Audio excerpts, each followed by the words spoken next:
Hey everyone, hope you're doing well. Kyle here. Just about to get into the draft, but just doing these interviews beforehand. So this was a guy that had, I think, one bar high elite potential. So probably not elite, but could be a starter at least. But I just interviewed him. He's 3 years away, and his potential just changed to high franchise. Only two bars, obviously, so probably unlikely that he's franchise. But at 90 overall, we definitely are going to trade around to get this guy. So we only have our first round pick, which is 23.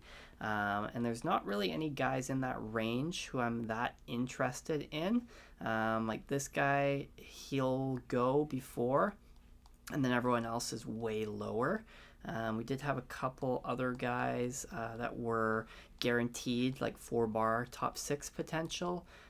These being these guys, Wallace and Faye, but they'll probably be gone as well before 23. So I would rather, again, trade that first round pick, make sure we get that guy, that goalie who could potentially be franchise. And then I did have a couple other guys that I had eyed on that we can definitely pick up, Barnes and Parks here, that are low top 6. So those guys could be potentially something in the future, and they'll be easy to get since they are lower ranked. But yeah, we definitely want to move some stuff around to try and draft this guy at 90, so we'll probably aim for a pick around 80 and get some other picks or some assets as well. Those are the only interviews that I'm going to do there. But yeah, we'll just get into it here. We do have our first round pick on the block, which is what we want. But other than that, I'll keep these like this because I do want future picks and current picks as well, but I'll clear all this and then we will head in. I'm not going to make any big moves here like Norris or Sanderson potentially, but we'll just look to pick up a couple of young players for the future. Before that, though, we will take a look at the awards. We did win one award, which may be surprising. But anyway, in the playoffs, the Dallas Stars end up winning, and they do beat the Leafs in the finals in Game 7. So the Leafs, once again, a very good team. So we kind of had a tough draw in that first round because we ended up going against the second best team in the league. So maybe if we faced someone else, it might have been different, but it is what it is. So Dallas over Toronto in the 2026 playoffs, year number 2. Okay, awards. We know it was Dallas and Toronto. McKinnon wins his second straight Art Ross and his third straight Hart. Cale Makar wins the Norris for back-to-back seasons. Sam Reinhart with the Lady Byng. Sam Honzek wins the Calder. Matt Duchene wins the Conn Smythe. The Vezina goes to Shesterkin. The Jennings as well. Masterton will be Matthias Ekholm. And then the Jack Adams, our guy, Travis Green. A good season for the Sens going into the playoffs, especially that last half after the trade deadline. So that's exciting. We do get something on the mantle, so good for him. Crosby wins the Selke for the second year in a row. And McKinnon with his third straight Lindsay.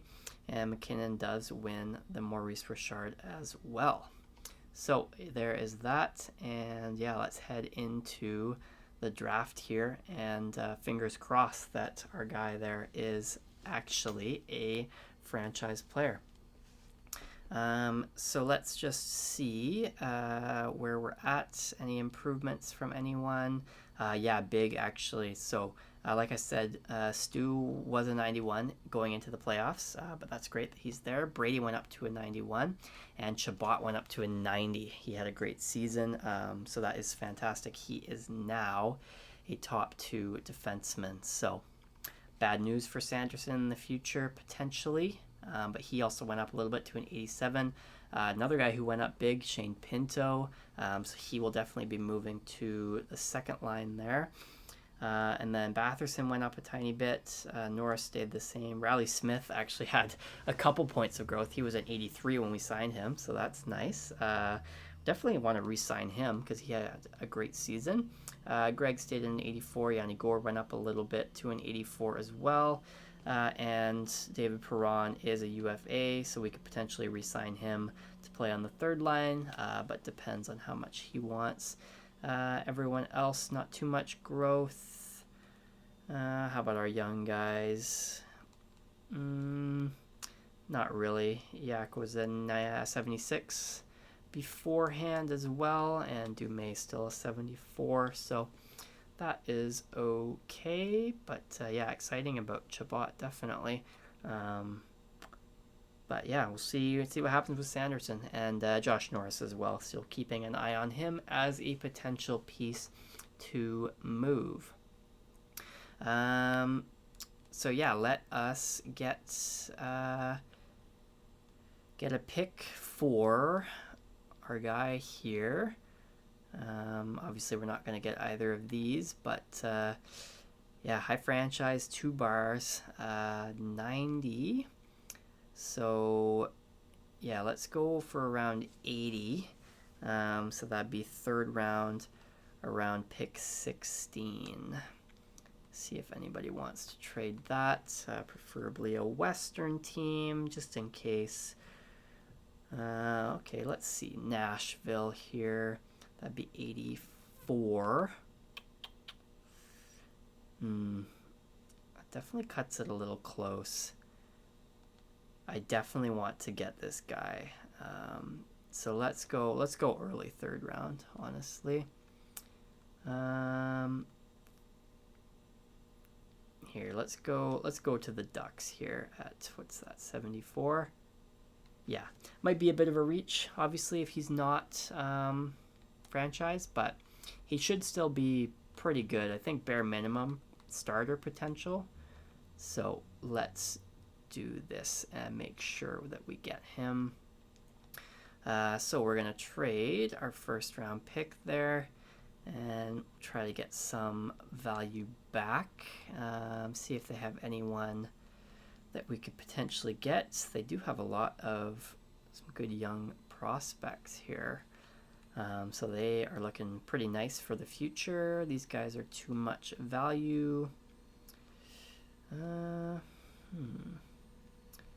What about Lundestrom?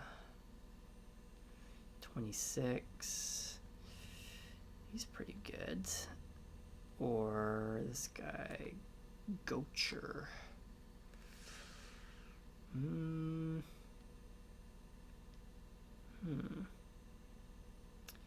Could we make that work? Let's try that. First round pick for the third and Gocher? And we do. Okay, so we pick up a prospect as well as that pick that we're going to use to draft our, hopefully, franchise goaltender. And yeah, let's get to it. And let's see what he ends up being. Let's take a look at these guys that were drafted, though, first. It was this guy, Tulola, who went first. He's 82 overall, medium franchise. Yeah, he looks good, man. He looks really good. And then Gavin McKenna goes to the Wild. He looks pretty solid as well. A little bit worse, but he's got some X factors already.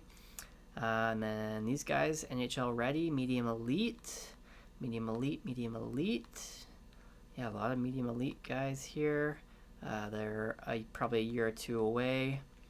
But yeah, any steals we were looking at? There was one of the guys that we were looking at, Faye, quite a few years away.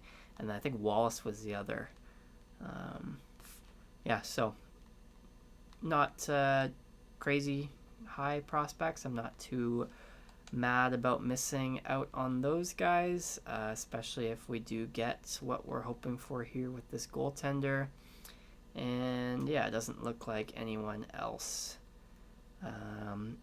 with elite potential here. So let's do it. Fingers crossed. And here we go. Let's see, where is he? Koskinen, 2-bar, high franchise potential. He's ranked at 90. We're taking him at 74. Come on. And he is high elite. So not franchise, but that is phenomenal. High elite. So he's guaranteed, pretty much to become an elite goaltender, provided that we develop him properly. So that is very exciting. 65 overall. So he's probably 3-4 years away, but that puts us in perfect position to when Allmark's contract is running out. So very exciting there.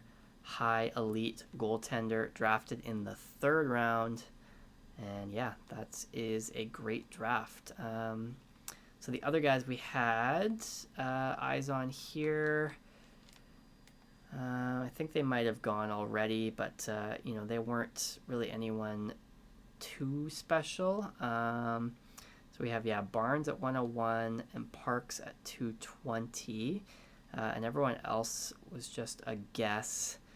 Do we want to trade up for Barnes? We could get another prospect in the system who's guaranteed top 6 forward, even if he has low potential.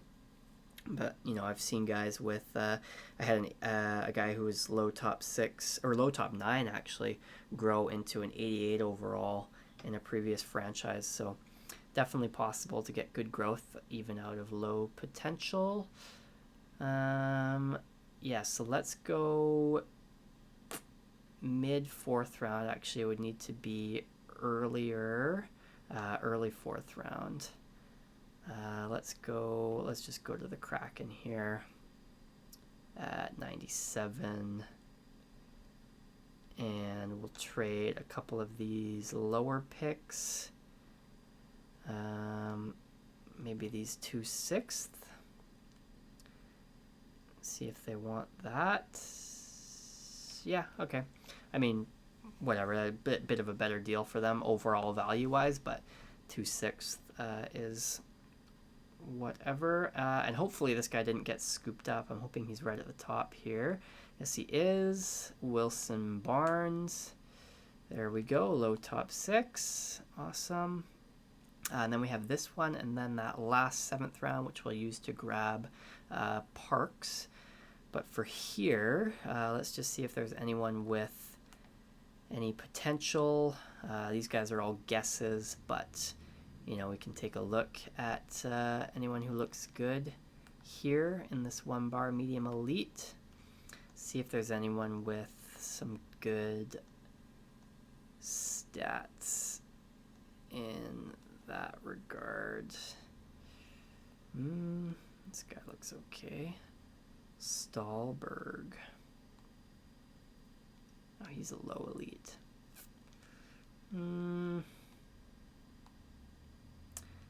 Let's take this guy. Scout. Scout likes him, so let's see what he's at. Median 7th D, so not great, but oh well. Taking a gamble. Maybe he'll pan out. Probably not, but that's okay. And one of these other guys here. Let's see if there was someone with Jas here. B- shooting. Sniper. Medium elite. Sure, let's take a flyer on this guy. Low bottom 6. Probably not much, but whatever. And then our final pick, we will take the guy that we had eyed, Luke Parks. Low top 6, 4 bars, so he's guaranteed to be that potential. And that's a solid pick for the 7th round. 49 overall, so he is a long way away, but pretty happy with that. And obviously with the whole draft, getting that high elite goaltender in Koskinen. And we also picked up another prospect in trading that first round pick. So yeah, successful draft, definitely. And that'll be it for this video. If you guys enjoyed, please like, comment, and subscribe. And I will see you in the next video when we get into the re-sign phase and free agency in the second off season.